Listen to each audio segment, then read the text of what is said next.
Hello friends, स्वागत है आपका फिर एक बार हमारे ऑफिशियल स्टडी अड्डा चैनल में। हम लोग जैसा कि दोस्तों हम अभी तक 30 अगस्त का सेकंड शिफ्ट सॉल्व कर चुके थे। आज हम 31 अगस्त का फर्स्ट शिफ्ट सॉल्व करने वाले हैं। उसमें मैथ का सॉल्यूशन सिर्फ हम करवाते हैं, ठीक है। तो आइए हम अपना पहला क्वेश्चन देखते हैं दोस्तों। तो पहला क्वेश्चन हमको यहाँ पर क्या दिया हुआ है कि एक आम की कीमत 8 रुपये एक आम की कीमत 8 रुपये प्रत्येक है, जबकि एक अमरूद की कीमत 6 रुपये प्रत्येक है। एक महिला ने इन फलों पर कुल 52 रुपये खर्च करती है, तो वो उसने कितने आम और कितने अमरूद खरीदे। तो इसमें कोई दोस्तों आपको फार्मूला, कोई कॉन्सेप्ट यूज करने की ज़रूरत नहीं, इसको आप लोग ऑप्शन से कर सकते हैं। तो अगर हम दोस्तों इसमें पहला ऑप्शन चेक करते हैं, तो पहला ऑप्शन क्या खरीदा, 3 आम खरीदा है और आम की कीमत क्या है, 8 रुपये। तो 3 गुणे 8 कितना हो गया, 3 गुणे 8 हो गया 24 रुपये, ठीक है। फिर आगे बोल रही है 4 अमरूद खरीदे, अमरूद की कीमत कितनी है, 6 रुपये में। तो 4 गुणे 6 कितना हो गया 24। तो 24 24 48 खर्च रुपये कर रही है 52। तो ये ऑप्शन ए नहीं होगा दोस्तों। ऑप्शन बी देखेंगे तो 5 आम खरीदे तो 8 पंचे 40 रुपये और एक अमरूद खरीदे तो अमरूद की कीमत 6 40 6 46 हो जाएगा। ये भी आपका ऑप्शन गलत हो जाएगा। बी ऑप्शन नंबर सी हम चेक करते हैं। तो 5 आम खरीदे 8 रुपये की दर से 40 रुपये, 2 अमरूद खरीदे 6 रुपये की दर से 6 दूनी 12, तो ये हो गया 52। यानी कि आपका ऑप्शन नंबर जो सही होने वाला दोस्तों, यहाँ पर आपका ऑप्शन नंबर सी एकदम सही जवाब होने वाला। तो इसका आंसर दोस्तों सी एकदम सही जवाब है। आइए हम अगला क्वेश्चन देखते हैं 19 नंबर। इसमें कहा दोस्तों, एक पर्वतारोही प्रत्येक घंटे की शुरुआत में 30 फीट चढ़ता है, फिर आराम करने के लिए रुकता है। तो आराम करने के लिए रुकता मतलब उसका समय नहीं दिया। फिर आगे कहा है और अगले घंटे के शुरुआत में फिर से चढ़ाई करने से पहले 20 फीट नीचे खिसक जाता है। मतलब 30 फीट वो ऊपर जाता है दोस्तों, फिर 20 फीट नीचे आ जाता है, यानी कि वो एक घंटे में सिर्फ 10 फीट चढ़ा। फिर आगे बोला यदि वह सुबह 8 बजे अपनी चढ़ाई शुरू करता है तो वह पहली बार जमीन से 120 फीट ऊपर स्थित झंडे तक किस समय में पहुंचेगा। तो दोस्तों क्वेश्चन बहुत अच्छा सा है। इस टाइप का क्वेश्चन आप लोगों ने किया है, जैसे बंदर था, कोई खंबे पे चढ़ता था फिर आधा उतर आता था, उसी टाइप में है। तो ये बोल रहा है 1 घंटे में। तो ये 1 घंटे में दोस्तों कितनी फीट चढ़ता है, 1 घंटे में ये 30 फीट चढ़ता है। लेकिन इसमें बोला गया कि अगले घंटे के शुरुआत में से फिर से चढ़ाई करने से पहले 20 फीट नीचे आ जाता है, यानी कि जब दोबारा वो चढ़ने चलता है उससे पहले वो 20 फीट नीचे आ गया। तो कितना बचा, वो 10 फीट बचा। यानी कि वो 10 फीट कितनी देर में चढ़ा, 10 फीट दोस्तों वो सिर्फ 1 घंटे में चढ़ा। तो आगे बोल रहा है कि 8 बजे उसने शुरू किया तो 120 फीट ऊंची दीवार पर वो कितनी देर में पहुंच जाएगा। तो आपको पता है जो लास्ट जंप वो मारेगा दोस्तों वो 30 फुट की होगी, कि डायरेक्ट जब 30 फुट बाद जब पहुंच जाएगा तो दोबारा तो नीचे आने वाला नहीं है। तो कुल दूरी कितनी है, मतलब कुल लंबाई है 120 फुट। जब लास्ट जंप वो कितने का मारेगा, 30 फीट का। तो इसमें से आप लोग 30 घटा दीजिए तो बचा ये 90। अब 90 फीट दूरी वो किस चाल से जाएगा, मतलब 10 फीट, 1 घंटे में 10 फीट जा रहा है तो 90/10 लिख देंगे। तो इसको डिवाइड करेंगे तो आ जाएगा 9, यानी कि 9 घंटे में वो 90 फीट की दूरी चढ़ जाएगा। तो अगले घंटे में जब 30 फीट की दूरी चढ़ेगा तो हो जाएगा 120, और लास्ट 1 घंटे में सीधे 30 फीट जब चढ़ता ही है तो 9 1 10 घंटे हो गए। मतलब वो 10 घंटे में इतनी दूरी तय चढ़ जाएगा। फिर अगर वो 8 बजे दोस्तों चढ़ाई शुरू करता है तो कितने बजे तक पहुंचेगा, तो 8 बजे शुरू कर तो 10 में आप लोग 8 जोड़ दीजिए तो कितने बजे पहुंचेगा वो 18 बजे। वो 18 बजे का मतलब होता है शाम के 6 बजे, और शाम के 6 बजे आपको ऑप्शन नंबर डी में दिया गया है। तो हमारा ऑप्शन नंबर डी यहाँ पर दोस्तों एकदम सही जवाब हो जाने वाला है। आइए हम अब इसका अगला मतलब क्वेश्चन देखते हैं। इसमें कहा गया है दोस्तों, त्रिभुज पी क्यू आर में भुजा, त्रिभुज पी क्यू आर बोले तो हम पहले एक त्रिभुज बना लेते हैं पी क्यू आर, ठीक। ये है का पी बना देते हैं अच्छे से। ये हो गया पी और ये हो गया क्यू और ये हो गया आर। ये हमने एक त्रिभुज बना लिया। फिर कहा है क्यू आर की लंबाई भुजा पी क्यू की लंबाई से 2 गुने से 3 सेंटीमीटर कम है। यानी जो पी क्यू की लंबाई हम अगर एक्स मान लेते हैं, दूसरा कलर यूज कर लेते हैं, अगर हम दोस्तों पी क्यू की लंबाई x मान लेते हैं तो कह रहा है कि पी क्यू की लंबाई जो क्यू आर की लंबाई होगी फिर वो पी क्यू की लंबाई के 2 गुने से 3 कम है। यानी ये 2 गुना करेंगे तो ये x का कितना हो जाएगा, x का हो जाएगा 2x, और 2x से बोला 3 कम है तो ये 3 हो गई। ये क्यू आर की दूरी आ गई। फिर आगे कहा है भुजा पी आर की लंबाई भुजा पी क्यू की लंबाई से 14 सेंटीमीटर अधिक है। यानी कि इससे 14 अधिक है तो x प्लस ये वाली 14 लंबाई हो जाएगी, x प्लस 14 ये लंबाई होगी। फिर आगे कहा है परिधि 55 सेंटीमीटर है। जो परिधि दी गई है वो कितनी दी गई है, 55 सेंटीमीटर, यानी कि 4 तो कितना हो जाएगा x और ये x 2x और एक x 2x 3x और 3x प्लस ये x तो हो जाएगा 4x। कितना हो जाएगा यहाँ पर 4x और ये 3 14 से घट जाएगा तो बचेगा तो कितना 11, वो भी प्लस का, ठीक है, प्लस का 11। बराबर में परिधि दे रखी कितनी सेंटीमीटर की 55 सेंटीमीटर का। अब यहाँ से हम x की वैल्यू याद करेंगे तो ये दोस्तों जो 11 दिख रहा है इधर जाएगा तो बचेगा 44, तो 4x बराबर 44, तो x बराबर क्या आ जाएगा यहाँ से आपको 11 मिल जाएगा। तो x की वैल्यू कितनी आ गई यहाँ पर 11 सेंटीमीटर। तो पूछा सबसे PQR की सबसे छोटी भुजा की लंबाई याद कीजिए, तो सबसे छोटी भुजा दोस्तों x ही है और x की वैल्यू कितनी आ गई दोस्तों 11 सेंटीमीटर, यानी कि ऑप्शन नंबर आपका सी एकदम सही जवाब हो जाने वाला है। ये दोस्तों मेंसुरेशन का क्वेश्चन था, ठीक है। अब हमें अगला क्वेश्चन दिया है, यदि 4200 रुपये का 30% प्लस 2400 रुपये का 35% बराबर 4200 रुपये का यक्स प्रतिशत है, तो यक्स का मान ज्ञात कीजिए। क्वेश्चन आसान है दोस्तों, बस कैलकुलेशन है थोड़ा। यहाँ पर आप दो देख रहे हैं दोस्तों, सभी में परसेंटेज हमें दे रखा, तो परसेंटेज को हम पहले ही काट दे रहे हैं, ठीक है। परसेंटेज को हम पहले ही हटा रहे हैं, तो परसेंटेज से परसेंटेज ये कट गया। अब हमें जो दिया सेम वर्क हम इसमें करते जाएंगे और हम आंसर निकाल लेंगे। तो 4200 का दिया है, कितना क्या दिया है 4200 का 30%, तो 4200 गुणे 30 प्लस दिया 2400 रुपये। 2400 रुपये का कितना 35% किसके बराबर दे रखा है, किसके बराबर दे रखा है 4200 रुपये का यक्स प्रतिशत के बराबर दे रखा है। तो अब इसको हम कैलकुलेट कर लेंगे, हमारा आंसर यहाँ से दोस्तों आसानी से आ जाने वाला है। तो हम देखेंगे पहले यहाँ पे 2 जीरो सब में दिए, तो 1 जीरो ये जीरो से कैंसिल हो गया। अब इसको सॉल्व कर लें, तो 42 दिया दोस्तों कितना होगा, कर लेंगे 3 दूनी 6, 3 चौक 12, 126 प्लस में 24 पंचे 120, हासिल आया 12, 24 तियाँ होता है 72 और 12 हो जाएगा 84, 840 बराबर में 42x हो जाएगा यहाँ पर, ठीक है, 42x हो जाएगा। और हम इसको कैलकुलेट करते हैं जो, तो 126 में 840 जोड़ते हैं तो उस साइड में भेज देंगे इसको, x बराबर इसको जोड़ेंगे तो 6 आ जाएगा नीचे, 6 0 6 और 4 2 6 और 8 और 1 9, तो ये आ गया कितना 966 मिल गया यहाँ पर हमको, 966 मिल गया। लेकिन दोस्तों यहाँ पर एक मिस्टेक कर दी हमने, यहाँ पर दोस्तों 30 दे रखा, ठीक है, ये दे रखा 30%, हमने 3% लिखा, तो यहाँ पर जो हो जाएगा ये 1260 हो जाएगा। तो 1260 में अब इसको जोड़ेंगे तो यहाँ पर दूसरा आएगा, ठीक है, यहाँ पर 1260 हम जोड़ेंगे, थोड़ा सा चेंज कर ले रहे हैं, ठीक है। तो हम 30 की जगह पे दोस्तों 3 लिख दिए, इसलिए थोड़ा सा मिस्टेक हो गया।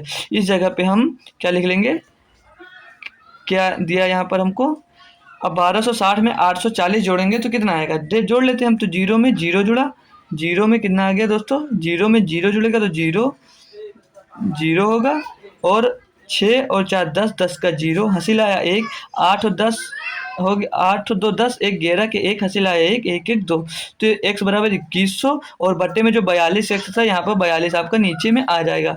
अब इसको कैलकुलेट करेंगे हमारा आंसर आ जाएगा। तो हम इसको अगर 21 से काटते हैं तो 21 से करना 21 दूना 42, ऊपर हो गया 100, तो 2 से काटेंगे नीचे आ गया 2, तो 100/2 दिया है, 100/2 को जब 2 से इसको डिवाइड करेंगे तो कितना आ जाएगा 50, यानी कि यक्स की जो वैल्यू यहाँ पर निकल कर आ गई हमको दोस्तों वो 50 आ गई, यानी कि 50% के बराबर है। तो हमारा आंसर नंबर दोस्तों इसमें ए सही है। अगला क्वेश्चन देखते हैं, इसमें कहा हमसे एक आदमी की औसत चाल क्या है यदि वह 2 शहरों के बीच यात्रा करता है और 60% दूरी 45 मिनट में और शेष दूरी 55 मिनट में तय करता है, जहां शहरों के बीच की कुल दूरी 80 किलोमीटर है। तो इसमें आपको क्या रही दिक्कत है? एकदम आसान सा क्वेश्चन है, इसको भी आप लोग आसानी से कर सकते हैं। तो हमें इसमें एवरेज दिया है, तो टोटल डिस्टेंस कितनी दी है दोस्तों, टोटल डिस्टेंस जो दी है दोस्तों वो 80 दी है, मतलब कुल दूरी हमें यहाँ पर 80 किलोमीटर दी गई है। फिर तो हम निकालने में हमको क्या है दिक्कत है, तो ये 80 बटे में 100 और 60% दूरी की बात करो तो यहाँ 60 से आप लोग मल्टीप्लाई कर देंगे बस, और कुछ इसमें यूज ही नहीं करना था आपको, इसको ये मिनट में कितना ही आपको यूज करने की ज़रूरत यहाँ पर नहीं थी। अब इसको कैलकुलेट करेंगे तो जीरो से ये जीरो कैंसिल, जीरो से ये जीरो कैंसिल, 8 छंग 48, यानी कि वो 48 किलोमीटर प्रति घंटे की गति से यात्रा कर रहा है। बस हो गया हमारा क्वेश्चन। यहाँ पर कुछ वैल्यू जो दी रखी है होती है दोस्तों, सभी का यूज करने की ज़रूरत नहीं होती है।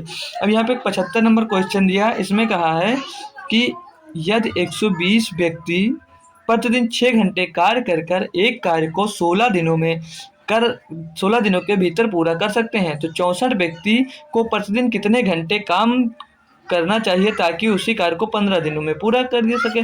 तो एमडीएच लगाना है हमको। तो पहले में दिया 120 व्यक्ति और गुणे में 6 घंटे काम कर 16 दिनों में पूरा कर सकते हैं।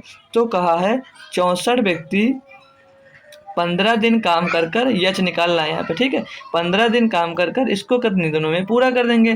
तो आप लोग अब यहाँ से इसको कैलकुलेट कर लीजिए। तो हम कैसे कर सकते हैं, तो 15 से ये कर रहा है तो 15 का नम 15, 15 अट्ठे 120, अलग नीचे लिख लेंगे, 15 अट्ठे 120, 8 का नम 8, 8 से 64, ठीक। 8 का नम 8, 8 दूनी 16, ठीक। फिर अब कर रहा है कुछ नहीं कर रहा, तो 6 दूनी 12, तो H बराबर कितना आ गया दोस्तों 12, यानी कि वो 12 घंटे काम करेंगे तो इसे 15 दिनों में पूरा कर लेंगे 64 व्यक्ति, ठीक है। तो हमारा आंसर कहाँ पे दिया, आंसर नंबर डी में दिया है और हमारा जवाब एकदम सही हो जाएगा, आंसर नंबर डी। आइए हम अगला क्वेश्चन इसका करते हैं दोस्तों। 76 नंबर, इसमें कहा एक बेईमान दुकानदार अपने क्रय मूल्य पर सामान बेचने का दावा करता है, लेकिन प्रत्येक किलोग्राम के लिए 960 ग्राम का गलत वजन बाट उपयोग करता है, उसका लाभ प्रतिशत ज्ञात कीजिए। तो किलोग्राम, 1 किलोग्राम में कितना होता है 1960 का प्रयोग कर रहा है, उसके फायदा कितना हो रहा है 40 का, किस में हो रहा है 960 में, गुणे में 100 कर दीजिए, आपका आंसर यहाँ से आ जाएगा कैलकुलेट करने के बाद, ठीक है। क्या ही दिक्कत है क्वेश्चन में, 1 जीरो से 1 जीरो खत्म।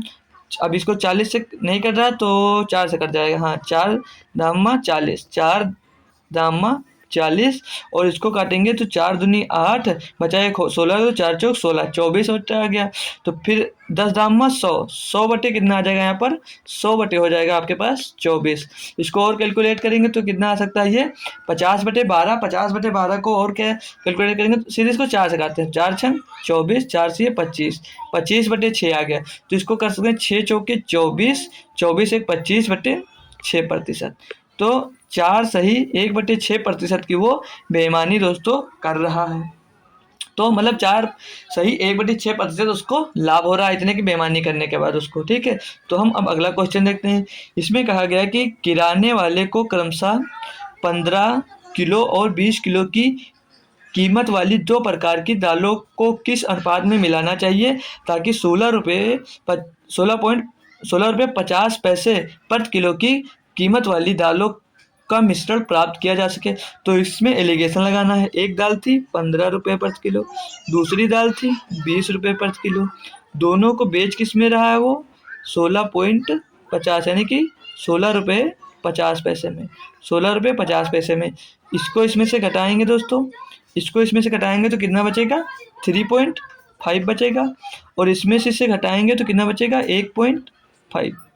तो एक आ गया 3.5, एक आ गया 1.5। तो यहाँ से हम दशमलव हटा सकते हैं दोनों में। अब इसको काटेंगे तो 5 सते 35, 5 3 15, तो 7:3 में अगर मिलाते हैं तो इसके मिश्रण को 16 रुपये 50 पैसे प्रति किलो कीमत वाली दालों का मिश्रण प्राप्त किया जा सकता है। तो आंसर नंबर हमारा इसमें डी दिया गया। तो फिर अगले क्वेश्चन में दिया है 7 पुरुष या 10 महिलाएं 10 दिनों में 100 मीटर की दीवार बना सकते हैं, तो 600 मीटर की दीवार बनाने में 14 पुरुषों और 20 महिलाओं को कितने दिन लगेंगे। तो यहाँ पे देख सकते हैं आप 7 पुरुष बराबर 10 महिलाएं पहले से हमको दे रखा है, 7 मेन बराबर 10 ओमेन, ये हमको दे रखा क्वेश्चन में। यही तो बोला 7 पुरुष या 10 महिलाएं एक काम को इतने दिन में कर सकती हैं, ठीक। तो हम अब क्वेश्चन सॉल्व करेंगे तो 7 मेन गुणे में 10 दिनों में कर सकते हैं, 10 कितना कर रहे हैं वर्क 100 बराबर कहा कि 14 पुरुष 14 मेन फिर 20 महिलाएं, तो 7 मेन बराबर 10 महिलाएं हैं तो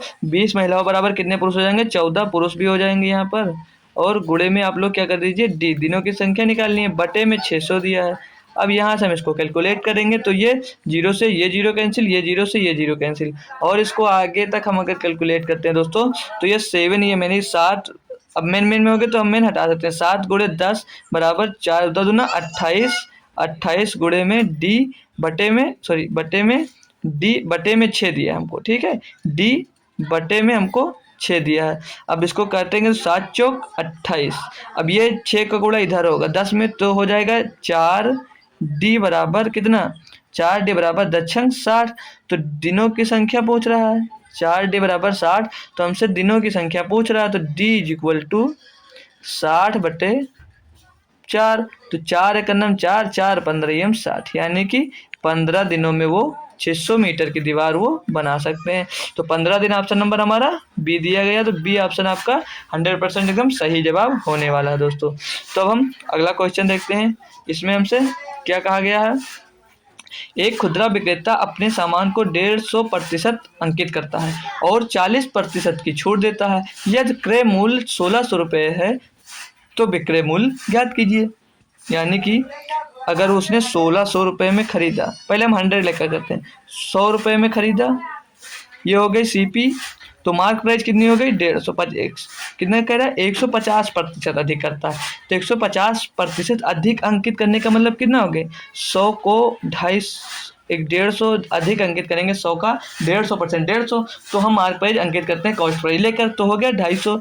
अब जो वो दे रहा है क्या कि वो 40% की छूट दे रहा है, तो 40% की छूट किस पे दे रहा है दोस्तों, मार्क प्राइस पे। तो 250 का आप लोग 40% निकालेंगे, 40% का मतलब 2/5, 5 से इसको डिवाइड करेंगे 50 आएगा, और 50 आएगा तो 50 दूनी 100, यानी कि ये 100 में ही बेच रहा है, ठीक है। 250 का 40% एक बार आप लोग निकाल भी लीजिए, क्यों गलती हो बार बार हमसे। 250 का 40% होगा 2/5, 2/5, तो इसको काटेंगे 5 एकन्नम 5 पचहम 25, यानी कि 50, 50 दूनी 100, यानी कि 100 रुपये की छूट दे रहा है 250 रुपये पे, 100 रुपये की छूट दे रहा है। तो बेच कितने में इसको रहा है, बेच इसको रहा दोस्तों 150 रुपये में, ठीक है, 150 रुपये में। अब देख रहे हैं यहाँ पे कॉस्ट प्राइस पे वो कितना नफा ले रहा है, सेलिंग प्राइस 50%, तो यहाँ पर वो 50% अधिक में बेच रहा है। अब आइए आप क्वेश्चन में, कह रहा है यदि इसका क्रय मूल्य 1600 रुपये है तो इसका विक्रय मूल्य ज्ञात कीजिए। 1600 रुपये का आप लोग क्या निकाल देंगे, 1600 रुपये का आप लोग निकाल देंगे, 50% फिर उसमें जोड़ देंगे, या तो 1600% का सीधे आप लोग 150% निकाल लीजिए बटे में 100, ठीक। अब इसको कैलकुलेट करेंगे तो हमारा जो आंसर हो जाएगा 1 0 ये गया, 1 0 से ये गया, तो 160 गुणे 15, तो 15 शून्यम शून्य, 15 छिक्के 90, 90 का 0 असिला 9, 15 एकम 15 और 9 24, यानी कि वो इसको 2400 रुपये में बेच रहा है। और 2400 हमारा ऑप्शन नंबर एकदम बी में दिया गया, और बी हमारा एकदम सही जवाब हो जाने वाला है। अगला क्वेश्चन देखते हैं दोस्तों। अगले क्वेश्चन में कहा है एक वस्तु को 480 रुपये में बेचने पर एक व्यक्ति को 10% की हानि होती है, उसे इस कीमत पर बेचना चाहिए ताकि वह 20% का लाभ कमाए। यानी कि ये 90% का मान दोस्तों आपको कितना दे रखा है, 90% का मान दे रखा है हमें 480 रुपये। वो बोल रहा है कि कितने कीमत पर बेचना चाहिए ताकि उसे 20% का लाभ हो, यानी कि 120% आपको ज्ञात करके इसमें दिखाना है। तो 480 बटे में 90 और गुणे में 120 कर देंगे, हमारा आंसर यहाँ से आ जाएगा। अब इसको हम दोस्तों जब सॉल्व करेंगे तो ये 0 से ये 0 कैंसिल हो जाएगा, 3 चौक 12, 3 त्रिका 9, फिर 3 से काटेंगे 3 एकन्नम 3, और इसको काटेंगे 3, इधर गुणे में लिख फिर रहे हैं, 3 एकन्नम 3, 3 छक 18, यहाँ पर 160 आ गया। इसको कैलकुलेट कर लेंगे, अब 16 चौको 64, तो 640 रुपये में। अगर उसको दोस्तों 640 रुपये में आप बेच रहे हैं तो आपको 20% का लाभ होगा, और 640 हमें ऑप्शन नंबर ए में दिया गया था, तो आपका ऑप्शन नंबर ए एकदम 100% सही जवाब हो जाने वाला है। आइए हम 81 नंबर क्वेश्चन देखें। तो क्वेश्चन दिया है एक कार्यशाला में श्रमिकों की औसत मासिक वेतन 8500 रुपये है, मतलब कार्यशाला में जितने श्रमिक हैं उन सभी का औसत वेतन 8500 या 7 श्रमिकों का औसत मासिक वेतन 10,000 रुपये है और शेष का औसत मासिक वेतन 7,800 रुपये है। तो कार्यशाला में श्रमिकों की कुल संख्या, अब इसे एलिगेशन से सॉल्व कर सकते हैं। तो 7 श्रमिकों की कुल संख्या कितनी है दोस्तों, 10,000 है, तो इसको हम आप 100 मान लेंगे, ठीक है, 100 मान लेंगे। फिर आगे बोला है शेष का औसत मासिक वेतन 78 है, 7800 तो 78 मान लेंगे, और टोटल का कितना 8500, तो हम यहाँ पर सिर्फ 85 मान लेंगे। इसको सॉल्व करेंगे तो 85 से 78 जाएगा 7 आएगा, और 100 से ये आएगा कितना 85, तो बचेगा 15, यानी कि 7:15। अब ये जो रेशियो था ये किसका था, ये था 7 का। तो यहाँ पर 7 बराबर दोस्तों 7 दिया है, तो 15 बराबर हो जाएगा टोटल का। 15 जो होगा वो टोटल का तो ये औसत होगा, टोटल का x बराबर 15 हो जाएगा। तो कितने हो गए 15 और 7 22, यानी कि टोटल जो सबका औसत है वो मतलब श्रमिकों की संख्या कितनी हो गई 22, टोटल श्रमिक 22 थे। ठीक है, आई होप दोस्तों क्वेश्चन समझ में आ गया। आइए हम अब अगला क्वेश्चन करते हैं। इसमें कहा है कि यदि 6 क्रमागत संख्याओं का औसत 183 है तो सबसे छोटी संख्या ज्ञात कीजिए। यहाँ पर 6 संख्या है, तो हम लिख लेंगे 1 संख्या, 2 संख्या, 3 संख्या, 4 संख्या, 5 संख्या, 6 संख्या। लेकिन ये क्रमागत संख्या है तो ये दोस्तों है विषम, तो इसके बीच का ये जो आया है ये औसत होगा 20 बीच वाला औसत होता है। अभी हमने ये सिर्फ जो कल 30 वाली सेकंड में हुई थी सेम क्वेश्चन करवाए थे, तो ये 183 जो होगा, हम पहले सम क्रमागत संख्या लिख लेते हैं, तो ये होगा 183 जो है वो एवरेज है, तो ये बीच में आएगा। ठीक है, इतना पता है। अब इसके पहले जो क्रमागत संख्या होगी वो कितनी होगी 182, इससे पहले वाली कौन संख्या होगी 180, इससे पहले वाली होगी 178, सम संख्या की बात कर रहा है। इसके बाद वाली होगी 184, इसके बाद वाली होगी 186। इसमें पूछ क्या रहा था सबसे छोटी संख्या ज्ञात कीजिए। सबसे छोटी संख्या आपकी आ गई है 178, जो कि ऑप्शन नंबर बी में दी गई है, तो हमारा ऑप्शन नंबर बी एकदम 100% सही जवाब हो जाने वाला है। तो आइए हम क्वेश्चन नंबर 83 देखते हैं। इसमें कहा एक बिल्डर 2550 रुपये उधार लेता है, जिसे 2 समान किस्तों में 2 वर्ष के अंत में 4% प्रतिवर्ष की दर से चक्रवृद्धि ब्याज के साथ वापस भुगतान किया जाता है। प्रत्येक किस्त कितनी होनी चाहिए। तो दोस्तों हम इसे सॉल्व करते हैं। हमने अब सीखा है जितने प्रतिशत की बात कर रहा हो 4% की यहाँ पर बात कर रहा है, तो उसकी फ्रैक्शन वैल्यू क्या होती है। जैसे 4/100 तो 1/25, यानी कि 25 रुपये अगर ले रहा होगा तो वापस कितना कर रहा होगा यहाँ पर वो 26 रुपये। ठीक है, ये इनका रेशियो हो जाएगा। 2 वर्ष की बात कर रहा है तो हमने बताया आपको इसको स्क्वायर कर दिया कीजिए, तो ये 625 हो जाएगा, और 26 का स्क्वायर हो जाएगा 676। अब यहाँ पर दोस्तों बोल रहा है 2 समान किस्तें, तो ये किस्त और ये किस्त समान होनी चाहिए, इसलिए इसमें आपका 26 का मल्टीप्लाई कर देंगे, तो यहाँ पर भी 25 में आप लोग 26 का मल्टीप्लाई कर देंगे। ठीक है, अब इसको हम सॉल्व करते हैं तो क्या मिल जाएगा यहाँ पर देखिए। अब 25 का गुणा 26 से होगा तो कितना हो जाएगा 26 पंचे 130, आगे हासिल आपके पास 13, 26 दूना 52 और 13 65, 650 आ गया। और इस साइड दोनों 676, यानी कि किस्त इधर कितनी हो गई दोनों समान हो गई। अब इनको जोड़ेंगे तो 650 और 625 को जोड़ेंगे तो हो जाएगा 1275, और 1275 बराबर बोल कितना रहा वो 2550 रुपये। 1275 का जो मान दिया है 2550 रुपये, तो क्या आप लोग यहाँ से 1 की वैल्यू निकाल सकते हैं। तो 1 बराबर क्या होगा 1275 का गुणा 2 से कर दें तो वो आ जाता है 2550 रुपये। तो 1 बराबर कितना आ गया 2। आपसे पूछ किसकी वैल्यू रहा था, वो प्रति वर्ष की दर से अगर दोनों किस्तों की बात कर रहा था तो इनको जोड़ कर निकालते, लेकिन वो प्रत्येक किस्त की बात कर रहा तो एक किस्त की मान पूछ रहा है, तो 676 में आप लोग 2 का मल्टीप्लाई कर देंगे, तो 6 दूनी 12 के 2 हासिल आया आपके पास 1, 6 सत्ते 2, 2 छंग 12, 12 एक 13 के 3 हासिल आया 1, 6 2 छंग 12 और फिर 1 हासिल 13, तो 1300। 1 मिनट दोस्तों कुछ मिस्टेक हुआ, 2 छंग 12 के 2 हासिल आया 1, 2 सत्ते 14 और 1 15, 15 के 5 हासिल आया 1, 2 छंग 12 और 1 13। तो जो एक किस्त होगी वो 1352 रुपये की होगी, दूसरी किस्त भी आपकी 1352 रुपये की हो जाएगी। आइए दोस्तों ये भी किस्त वाला क्वेश्चन आपको समझ में आ गया होगा। अब हम इसका अगला क्वेश्चन देखते हैं। इसमें कहा है 2 वर्षों में ब्याज की वार्षिक 30% पर 10,000 रुपये के लिए चक्रवृद्धि राशि और चक्रवृद्धि ब्याज ज्ञात कीजिए। तो दोस्तों क्वेश्चन आसान है, टफ नहीं है। 2 वर्षों में चक्रवृद्धि ब्याज दिया 3%, तो हमने फार्मूला सीखा है, एक फार्मूला कौन सा सीखा है सीखा है क्या 2m प्लस m²/100, ये हमने फार्मूला सीखा। तो 2m की वैल्यू 3 है तो हो जाएगा कितना 6, प्लस ये होगा m का स्क्वायर कितना हो जाएगा 9, और 9 को 100 से भाग करेंगे तो इसका आंसर कितना है 0.09। तो ब्याज हमकी टोटल कितनी ब्याज मिलेगी 6.09%। ये टोटल 2 वर्ष में ब्याज मिलेगी। तो अब 10,000 का इतना निकाल लीजिए, 10,000 रुपये का हमें इतना निकालना है, 10,000 का कितना निकालना है 6.09%। बटे में आ जाएगा 0.09% निकालना है, बटे में आ जाएगा हमें यहाँ पर कितना 100 रुपये। तो इसको अब हम कैलकुलेट करें तो एक जीरो से एक जीरो, एक जीरो से एक जीरो, और ये 2 जीरो से ये पॉइंट उड़ जाएगा, यानी कि हमारी ब्याज क्या आ गई दोस्तों 609 रुपये।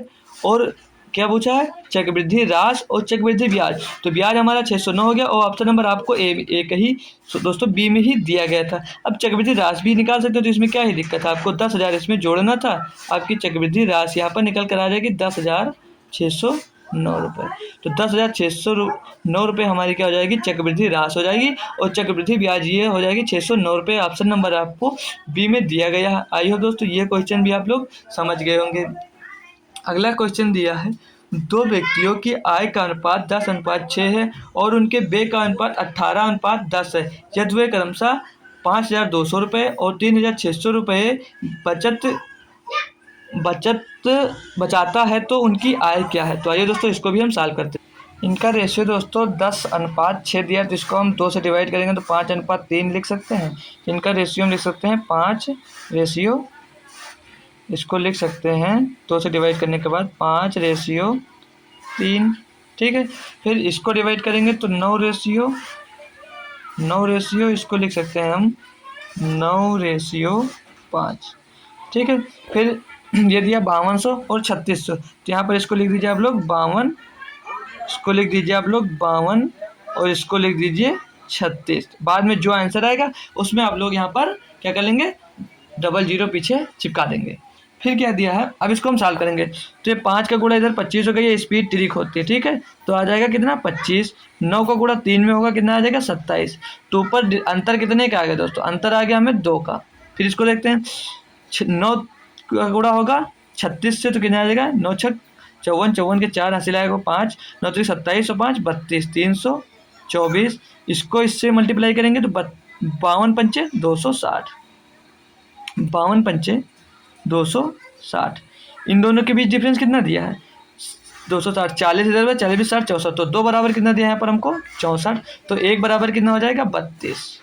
हमसे पूछ क्या रहा है, तो उनकी आय क्या, इनकी आय कितनी थी 5, तो 1 बराबर 32, तो 5 बराबर कितनी हो जाएगी दोस्तों 160, और 3 फिर 3 बराबर कितनी हो जाएगी 1 बराबर 32, तो 3 बराबर 96। और हमने आंसर में क्या बताया था कि 2 जीरो हटाना है, तो 2 जीरो बाद में आपको चिपका देना है। तो इसका आंसर क्या आ जाएगा 16,000 और 9,600। ऑप्शन नंबर बी दिया है इसका आंसर 16,000 और 9,600, ठीक है दोस्तों। आइए दोस्तों ये भी क्वेश्चन आपको समझ में आ गया होगा। इसमें दिया 12% साधारण ब्याज पर 3 वर्षों में दिए 10,920 रुपये के ऋण का भुगतान किस वार्षिक किस्त से होगा। आइए दोस्तों इसको भी आसानी से हम सीख सकते हैं। तो दोस्तों ये सिंपल इंटरेस्ट का भी किस्त वाला क्वेश्चन आ गया, बट इसमें कोई भी घबराने की ज़रूरत नहीं है। तो 3 वर्ष की बात कर रहा है, तो पहले वर्ष में ब्याज कितनी मिलेगी 100%, मतलब वो कितना लौटा देगा 100। दूसरी वर्ष लौटा देगा 112, तीसरी वर्ष में लौटा देगा कितना 124। बस इतनी सी बात है। अब इनका टोटल करेंगे तो 100 200 300, 300 में 12 24 36, तो 336 आ गया टोटल, इतना वो वापस करेगा। और 336 बराबर दिया कितना यहाँ पर 10,920 रुपये दिया है।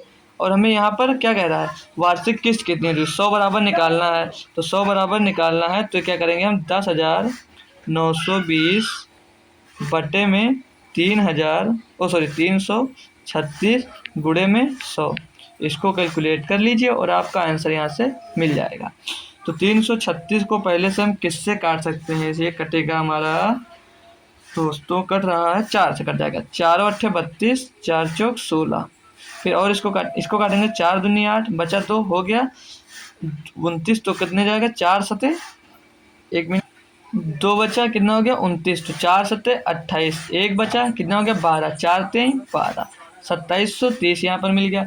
अब इसको हम किससे काट सकते हैं, क्या 21 से कट रहा है, 21 से करने में 21 बचा 36, हाँ 21 चौक 84, 21 तियाँ 21 से करने में 21 3 63, तो 130 बटे 4। फिर ये 4 से कटा, क्या 4 3 बार नहीं कटा, तो ये आ गया कितना 100। 4 से हम 25 इसको काट दें 100 को, तो 25 बार गया। अब इसको हम कैलकुलेट कर लेंगे, 25 को 130 से गुणा कर जो होगा आंसर आ जाएगा 25 शून्य शून्य 25 के 75, 75 के 5 हासिल आपके पास 7, 25 सेकंड में 25 7 32, यानी कि 3250 रुपये की उसकी किस्त बनने वाली है, जो कि ऑप्शन नंबर आपको ए में दिया गया है। तो इसका आंसर नंबर एकदम 100% सही आंसर होने वाला है दोस्तों। अगला क्वेश्चन है, एक 335 मीटर लंबी रेलगाड़ी 18 सेकंड में एक खंबे को पार करती है, तो रेलगाड़ी की गति किलोमीटर प्रति घंटा में ज्ञात कीजिए। कोई टेंशन नहीं, इसको भी हम सॉल्व करेंगे आसानी। 335 मीटर लंबी रेलगाड़ी है, तो 335 बटे में कितने देर में पार करती है, 18 सेकंड में।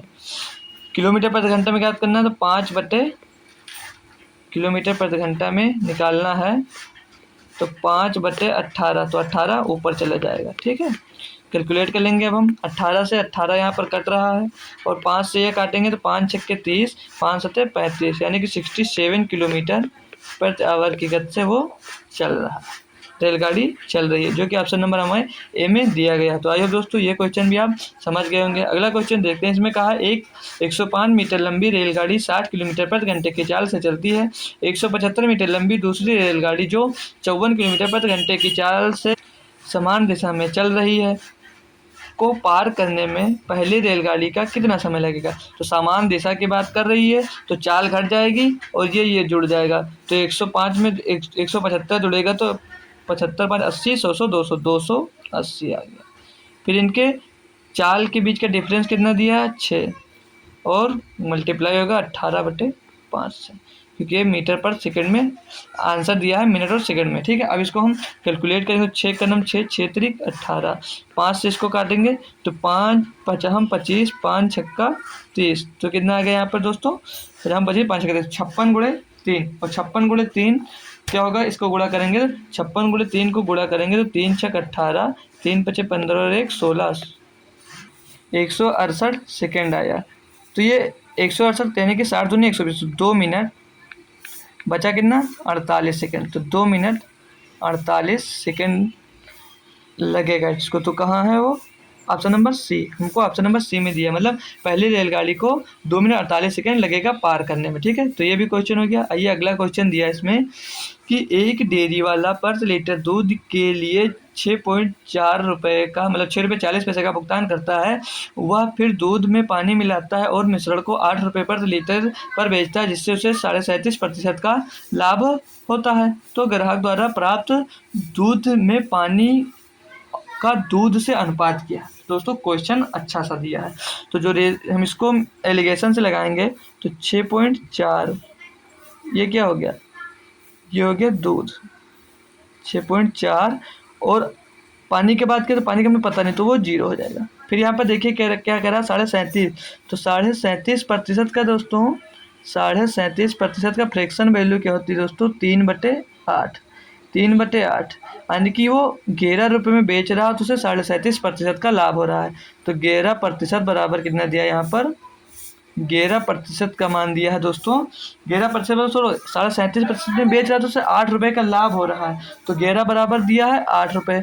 अब हमको 8 की कॉस्ट पर, मतलब कॉस्ट प्राइस निकालनी है, तो 8 बराबर होगा 8 गुणे में 8 बटे में 11, तो 8 अरे 64/11, तो यहाँ पर क्या आ जाएगा 64/11। यहाँ से हम पॉइंट हटाकर नीचे इसको 64/10 लिख सकते हैं। अब इसको हम सॉल्व करेंगे, तो ये 64/11 से 0 घटेगा, तो 64/11 ही रहेगा। ठीक है, यहाँ पर देखिए, तो हम यहाँ पे 64/10 माइनस 64/11, तो हम 64 बाहर कॉमन ले लेते हैं, तो अंदर बचेगा 1, बचेगा कितना 1 माइनस 1/11, तो 11 का नाम 11, 10 से कम 10, तो 10, 11 से 10 जाएगा, बचेगा 1, और इनका एलसीएम हो जाएगा 110, तो 110 बटे बाहर हम 64 कॉमन ले लेते, तो 64 का अंदर मल्टीप्लाई कर देंगे। अब देख रहे हैं यहाँ पे 64 से 64 दोस्तों कैंसिल हो जा रहा है, और 11 से 11 का नाम 11, 11 धामा 110, तो इसका रेशियो कितना आएगा दोस्तों, यहाँ पर 10:1 यहाँ पर पूछ के रहा था दूध और पानी का रेशियो, तो 1:10 इसका सही जवाब हो जाएगा। ऑप्शन नंबर आपको सी में ये दिया गया है।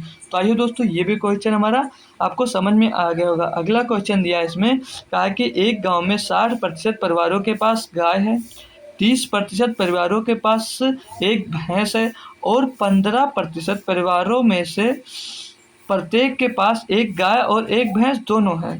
तो गांव में कुल 960 परिवार हैं। तो कितने परिवारों के पास गाय या भैंस नहीं है? तो देखिए अब हम इसको लगाते हैं वेन डायग्राम से। ठीक है, वेन डायग्राम से लगाएंगे। अब इसमें कहा है कि 60% परिवारों के पास एक गाय है, 30% परिवारों के पास एक भैंस है और 15% ऐसे हैं जिनके पास दोनों है। तो बीच में जो होगा इनके मतलब 15 के पास दोनों, तो यहाँ पर कितना हो जाएगा 15%। कितना हो जाएगा यहाँ पर ये 15% दोस्तों। 15 थोड़ा फिर से हम इसको गोला फिर से बना रहे हैं ताकि अच्छे से हम लिख सकें। ठीक, ये बन गया गोला। अब हमें पास 15% के पास दोनों है, तो 15% के पास दोनों है, तो 15% के पास दोनों आ गया। फिर 60% के पास केवल गाय है, तो 60 के पास केवल गाय है, तो 15 यहाँ पे है, तो कितने पास के पास गाय बची 45 के पास। फिर कहा है 30 के परिवारों के पास एक भैंस है, तो 15 यहाँ पे है, तो यहाँ पर बचा कितना 15। अब इनको जोड़ लेंगे हम, तो 45 प्लस 15 60, 60 और 15 कितना हो गया 75। मतलब 75% लोगों के पास ये तो एक गाय है या तो एक भैंस है। फिर इसमें क्वेश्चन में कहा है कि गांव में कुल 960 परिवार हैं, तो कितने परिवारों के पास गाय या भैंस नहीं है? तो 75% लोगों के पास है, तो कितने लोगों के पास नहीं है 25% लोगों के पास नहीं है। तो 960 का आप लोग यहाँ पर 25% निकाल दीजिए, आपका आंसर आ जाएगा। 25% मतलब 1/4, 1/4 निकाल लीजिए। तो 24 चौको 96, 4 एक नम 4, 4 दूनी 8, 4 चौक 16, यानी कि 240 लोगों के पास ना तो गाय है दोस्तों ना तो भैंस है। तो ऑप्शन नंबर सी का एकदम सही जवाब हो जाने वाला है। आइए हम क्वेश्चन नंबर दोस्तों अगला देखते हैं 91। इसमें कहा है 135 और 171 और 192 का महत्तम समापवर्तक ज्ञात कीजिए। तो देखिए दोस्तों, आपको नंबर लिखने से अच्छा है अगर आप लोग इसको ऑप्शन से कर लें तो ज़्यादा बेटर हमको लगता है ये। क्यों? क्योंकि इसमें ऑप्शन से करने में दोस्तों आपको टाइम लग सकता है, बट सॉरी बेसिक से करेंगे तो टाइम लग सकता है, ऑप्शन से करने में टाइम नहीं लगता। तो बड़ा नंबर इसमें 10 है, तो 10 से दोस्तों वही नंबर डिवाइड होता है फाइनली जिसके पीछे 0 होता है, तो ये ऑप्शन तो बिल्कुल हो ही नहीं सकता। Question option number D check करते हैं। 9 से इसको डिवाइड करेंगे तो 9 एक 9, 9 बचा 45, तो ये 9 से डिवाइड हो रहा है। 9 से इसको डिवाइड करेंगे तो 9 एक 9, बचा कितना यहाँ पर आपके पास 8, हो गया 81, 9 9 81, ये भी डिवाइड हो रहा है। इसको डिवाइड करेंगे 9 दूनी 18 और फिर बचेगा 1 हो जाएगा 12, तो ये 9 से डिवाइड नहीं हो रहा, तो ये ऑप्शन नहीं हो सकता। 8 से डिवाइड करेंगे इसको दोस्तों, तो 8 से पीछे 5 है, तो ये डिवाइड हो नहीं सकता। 8 का नाम 8 बचा कितना 5 हो गया 55, तो ये भी डिवाइड नहीं होता, तो 8 हो भी नहीं हो सकता। अब बचा 3, तो हमारा 3 ही आंसर होगा। 3 से डिवाइड कर देखेंगे, 3 चौक 12, 3 बचे 15, ये हो रहा है। 3 बचे 15, 3 7 21, ये हो रहा है। 3 चौक 18, 3 चौक 12, तो ये हो रहा है। तो इन सभी का एचसीएफ हमारा क्या हो जाएगा दोस्तों 3, जो ऑप्शन नंबर हमको बी में दिया गया है। तो आई होप दोस्तों इसको भी आप लोग समझ गए होंगे। फिर देखते हैं क्वेश्चन नंबर अगला। इसमें कहा सबसे बड़ी संख्या ज्ञात कीजिए जिसे 310 और 550 और 728 से विभाजित करने पर समान शेष बचता हो। तो सबसे बड़ी संख्या यानी कि हम एलसीएम निकालना है। ठीक है, तो सबसे बड़ी संख्या में इसको डिवाइड कर देख लेते हैं कितना करा है। 700 विभाजित करने पर समान शेषफल बचता है।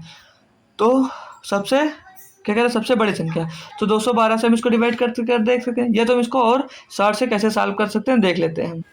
तो इसको हम अगर ऑप्शन से करते हैं, बाकी चेक कर सकते हैं, इसको इसमें से घटाकर इसको इसमें से घटाकर हम इसको कर सकते हैं, लेकिन हम पहले ऑप्शन से करेंगे। सबसे बड़ी संख्या की बात कर रहा है 222, तो 222 से इसको डिवाइड करेंगे तो एक बार जाएगा, तो 310 दिया है। 310 में हम 222 अगर घटा देते हैं तो कितना बचेगा, यहाँ पर बचेगा 8 और इसको घटाएंगे 1 बचा, यहाँ पर हो गया कितना 10, 10 में 2 घटा फिर 8, 88 बचेगा। फिर 550 में इसको अगर 2 बार जाएगा 444, तो 444 इसमें घटाएंगे तो यहाँ पर 6, यानी लास्ट का डिजिट नहीं मिला, तो ये ऑप्शन नहीं होगा। ऑप्शन नंबर बी हमारा एकदम गलत जवाब हो जाने वाला है। ठीक है, ऑप्शन नंबर बी हमारा सी हमारा गलत जवाब हो जाएगा। हम संख्या लिख लें ताकि उसमें घटाने में आराम रहेगा। 330 और 550 दो नंबर में ही चेक हो जा रहा है, तो अगली लिखने की ज़रूरत नहीं है। फिर अगर अब 212 सबसे बड़ी है, इसको चेक करेंगे तो 212 करना एक ही बार जाएगा, ये भी 212 इसमें से घटाएंगे तो ये बचेगा 8 और 1 में 10 हो गया, 1 जाएगा 9 बचेगा, यानी कि यहाँ पर कितना बचा 98 शेषफल बचा। 212 दूनी 424, 424 इसमें घटाएंगे दोस्तों तो कितना आएगा 6 आ जाएगा लास्ट का डिजिट, तो ये भी सेम नहीं हो रहा है, तो ये भी हट जाएगा हमारा। अब हम क्या करेंगे इसमें, तो ये भी ऑप्शन नंबर हमारा गलत। अब 22 बचा, 22 से चेक कर ले रहे हैं, तो 22 से इसको काटेंगे, जब भाग करेंगे तो हम चेक करें 22 से करना, 22 कितना बचेगा यहाँ पर 9 हो जाएगा कितना 90, 22 चौक 88, तो यहाँ पर शेषफल कितना बचा 22 से भाग करने पर 2, इसको भाग करेंगे तो 22 दूना 44, बचेगा कितना 1 हो जाएगा 11 बचेगा, हो जाएगा 10, 22 पंचे 110। तो ये दोस्तों फाइनली कट गया, तो ये भी ऑप्शन नहीं हो सकता। इसमें पूछ रहा था समान से, तो अब हमारा बचा नंबर कितना दोस्तों 2, तो ऑप्शन नंबर 2 हमारा एकदम सही जवाब होगा, चेक करने की जरूरत नहीं है। ठीक है, तो आइए दोस्तों ये क्वेश्चन समझ में आ गया। अब ये क्वेश्चन देखते हैं दोस्तों, एक ही जगह से 9 मिनट के अंतराल पर 2 बंदूकें चलाई गई, मतलब एक ही जगह से समान अंतराल पर 9 मिनट, मतलब एक ही जगह से 9 मिनट के अंतराल पर 2 बंदूकें चलाई गई। फिर कह रहा है उस स्थान पर आने वाला एक व्यक्ति देखता है कि 2 बंदूकों की आवाज़ सुनने के बीच उसे, मतलब 1 मिनट, जैसे 2 बंदूकें चलाई गई हैं, एक बंदूक ये चलाई गई है और एक बंदूक ये चलाई गई है। कह रहा है इनके बीच का अंतराल जो दिया वो कितना दिया है, वो 9 मिनट का दिया है। ठीक है, वो 9 मिनट का दे रहा है।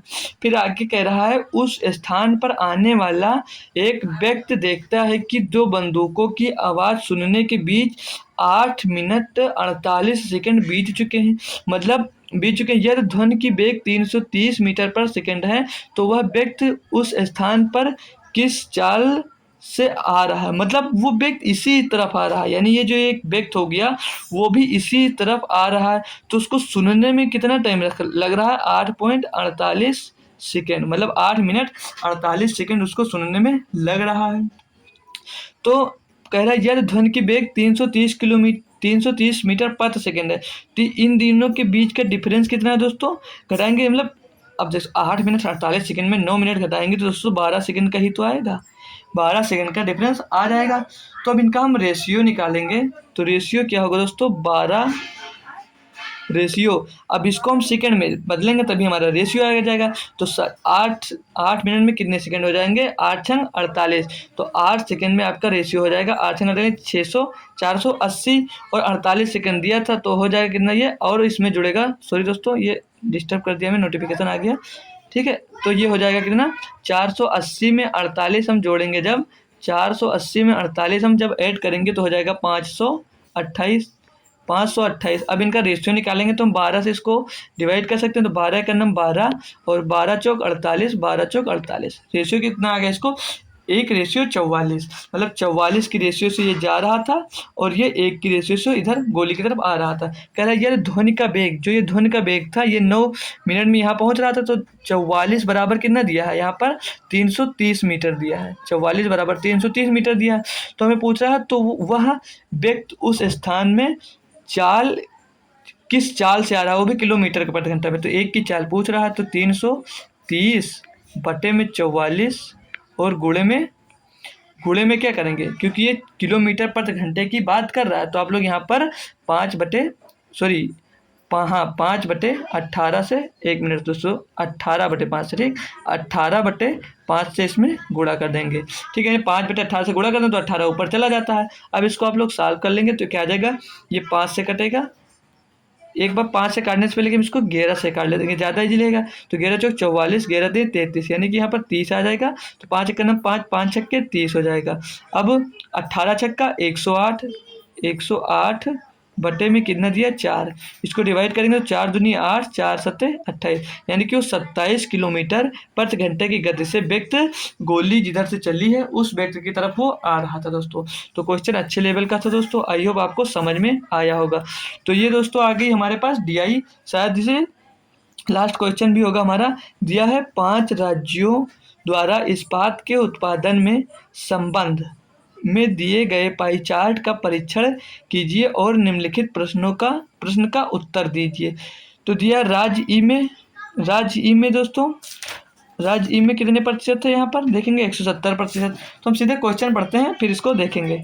दिया राज्य डी द्वारा इस्पात के उत्पादन के संगत केंद्रीय कोण ज्ञात कीजिए। तो दोस्तों केंद्रीय कोण ज्ञात करना है दोस्तों, आसान नहीं होगा, बल्कि तब भी नहीं होगा, बस दोस्तों थोड़ा सा हमें यहाँ पर जोड़ना पड़ेगा। तो देखते हैं हम सॉल्व करते हैं, कोई दिक्कत नहीं होने वाली। यहाँ पर हम जोड़ेंगे इसको तो क्या हो जाएगा, ये 180 पूरा टोटल करना पड़ेगा तभी हम निकाल सकते हैं।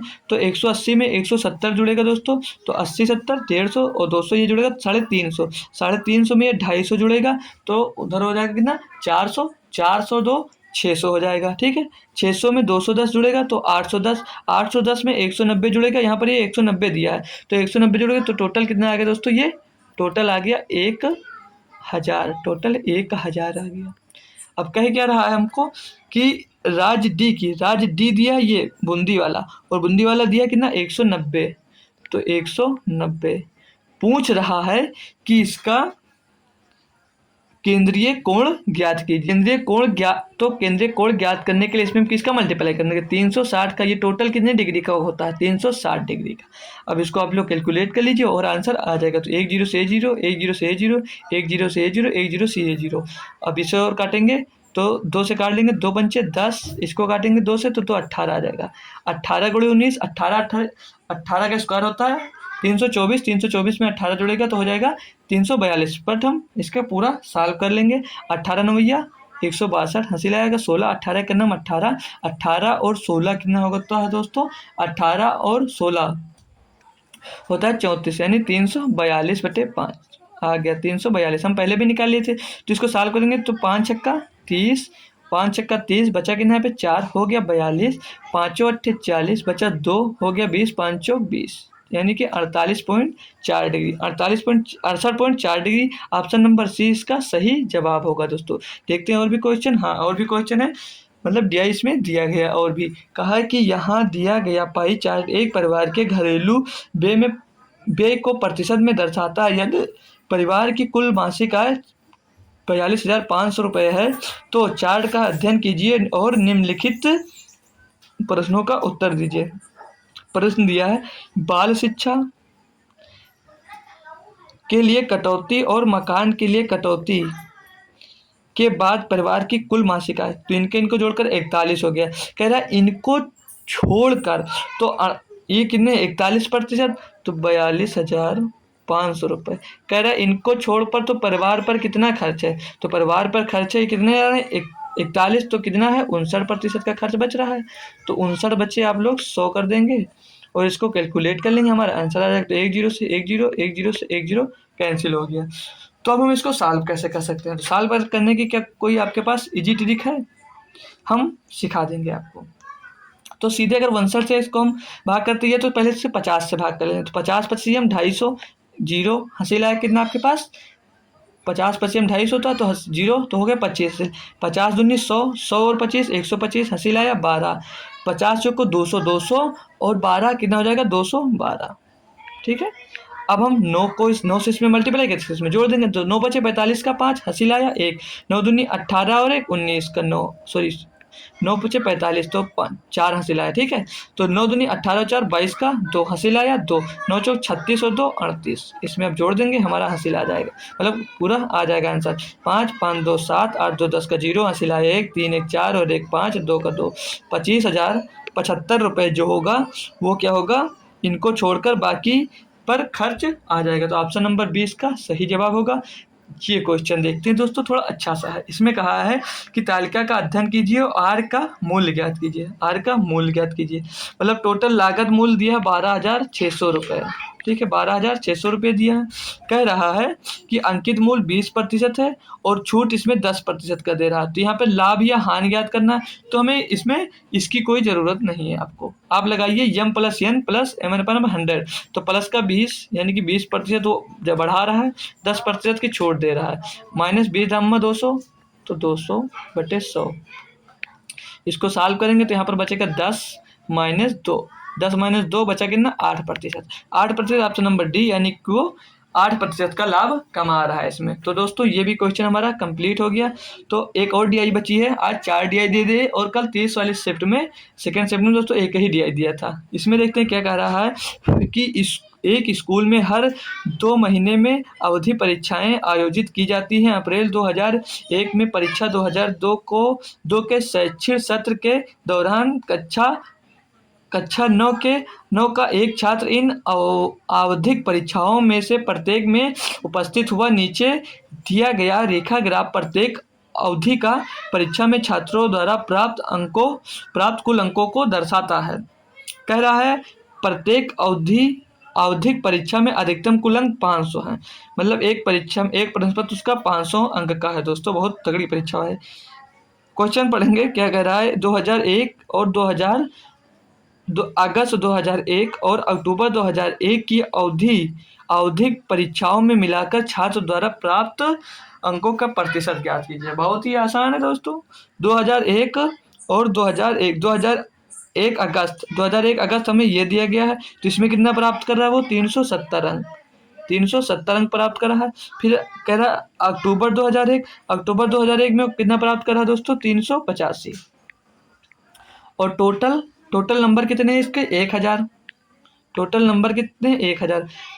अब इसको जोड़ लेंगे, हम इसको जोड़ेंगे तो कितना आ जाएगा ये 5 8 7 15 15 के 5 हासिल आया 1 3 3 6 1 7 755 बटे 1000 और गुणे 100 कर देंगे, फिर हमारा इसका आंसर आ जाएगा। ठीक है, तो 1 0 से 1 0 1 0 से 1 0 कैंसिल, 10 बचा, 10 का भाग करेंगे तो एक अंक बाद 10 मूल्य लग जाए, तो 75.5% अंक वो प्राप्त कर रहा है, जो कि ऑप्शन नंबर आपको सी में दिया गया है। दो विषयों को मिलाकर वो 75% दोस्तों अंक प्राप्त कर रहा है, जो कि ऑप्शन नंबर हमको यहाँ पर सी में दिया गया था।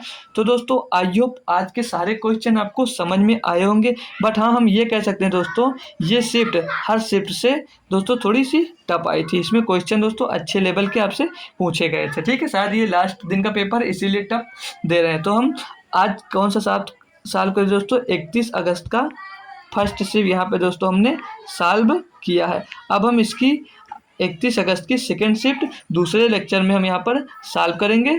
तो दोस्तों हम इसकी अब अगली शिफ्ट अगला जो सॉल्व होगा वो 31 अगस्त की सेकेंड शिफ्ट सॉल्व करेंगे। 31 अगस्त की सेकेंड शिफ्ट हम सॉल्व करेंगे। तो दोस्तों हमारा वीडियो शायद आपको पसंद ज़रूर आया होगा। और एक सूचना बता दें, आपको अगर कोई भी डाउट आ रहा है तो आप हमसे अगर पूछना चाहते हैं तो हमारा नंबर है 7238885498 7238885498। इस नंबर पे आप लोग दोस्तों व्हाट्सएप कर सकते हैं हम अपना क्वेश्चन सिर्फ मैथ से रिलेटेड। ठीक है, इस पर आप व्हाट्सएप कर देंगे और हम आपका जो डाउट होगा उसे हम यहाँ से सॉल्व कर आपको भेज देंगे अच्छे से सीधे कॉपी पे। तो दोस्तों हम अब मिलते हैं आपको अगले लेक्चर में, तब तक के लिए थैंक यू सो मच।